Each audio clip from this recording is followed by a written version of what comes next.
ये जो नकली जो है भेष बदलकर अपनी पहचान छुपाकर हमारे धर्म को जो है उससे च्युत करना चाहते हैं, वो अच्छा नहीं कर रहे। विद्यालय है तो आप जिद करते हो जी कि हमारी तो बेटियां हमारे ही धर्म का या हमारे ही मजहब का लिबास पहनकर जाएंगी, वहां आप सड़कों पे उतर आते हो, हर जगह आप पहचान के लिए लड़ाई करने लग जाते हो। तो यहाँ क्यों आप पहचान छुपा रहे हो? अपनी पहचान छुपा के आप इस तरह अपना धंधा नहीं कर सकते। अपनी पहचान के साथ बैठो, किसी को भी कोई बाधा नहीं है। देखिए, आप जानते हो कि हमारे लिए कोई भी यात्रा हो, तीर्थ की यात्रा हो और या तो फिर कोई भी हमारे देवी देवताओं का अर्चन हो, हमारे लिए सबसे पहले आहार शुद्धि का बहुत बड़ा महत्व है ना। हम ऐसे ही कुछ भी नहीं खा सकते।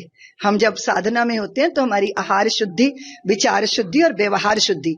तो ये जो नकली जो है भेष बदलकर अपनी पहचान छुपाकर हमारे धर्म को जो है उससे च्युत करना चाहते हैं, वो अच्छा नहीं कर रहे। जब आप सरकारी जो संस्थान होते हैं, अगर विद्यालय है तो आप जिद करते हो जी कि हमारी तो बेटियां हमारे ही धर्म का या हमारे ही मजहब का लिबास पहनकर जाएंगी, वहां आप सड़कों पे उतर आते हो, हर जगह आप पहचान के लिए लड़ाई करने लग जाते हो। तो यहाँ क्यों आप पहचान छुपा रहे हो? और हमारे यहाँ तो कोई भेद इस तरह किया नहीं जाता, लेकिन आहार की शुद्धि ये हम क्यों सजग हुए जब हमने देखा कि तमाम इस्लाम के लोग जो है वो वस्तुओं में, पदार्थों में, खाने वाली चीजों में थूक थूक के उसके बेच रहे हैं।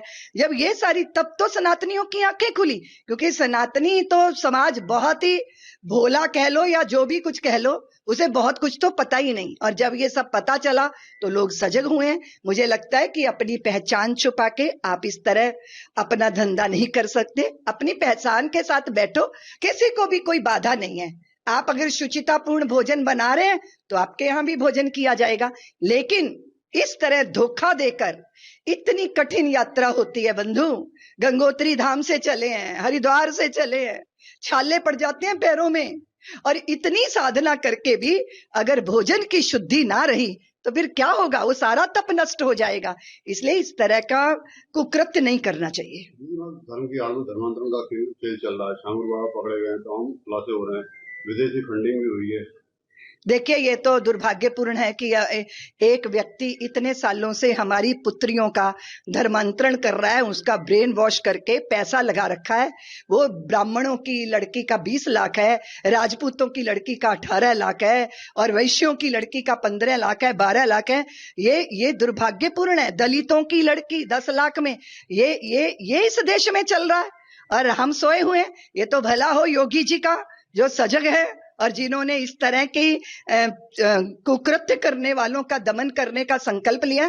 पर मैं समाज को भी कहूंगी कि अपनी पुत्रियों, अपने पुत्रों का ख्याल तो रख लो। वो आपके घर में है, लेकिन वो आपके घर में रह के भी आपके साथ नहीं है, क्योंकि उनके साथ कोई और काम कर रहा है। इसलिए सब कुछ सरकारें करेंगी। सनातनियों, आप तो कुछ कर लो। अपनी संतानों को, वो हमारी परंपरा की संवाहक होती हैं, इसलिए उनका अगर धर्म भ्रष्ट होता है, इस तरह का राक्षसी कुकृत्य होता है उनके साथ, और आपको कानों कान खबर नहीं होती, या तो फिर ये बात है कि फिर धन काम करता है। तो किसी भी तरह का लोभ या किसी भी तरह का भय, उससे हमें अपने धर्म का त्याग नहीं करना चाहिए। अगर आप ये वीडियो YouTube पर देख रहे हैं तो हमारे चैनल को सब्सक्राइब कर बेल आइकन दबाएं, और Facebook पर देख रहे हैं तो हमारे पेज को लाइक करें।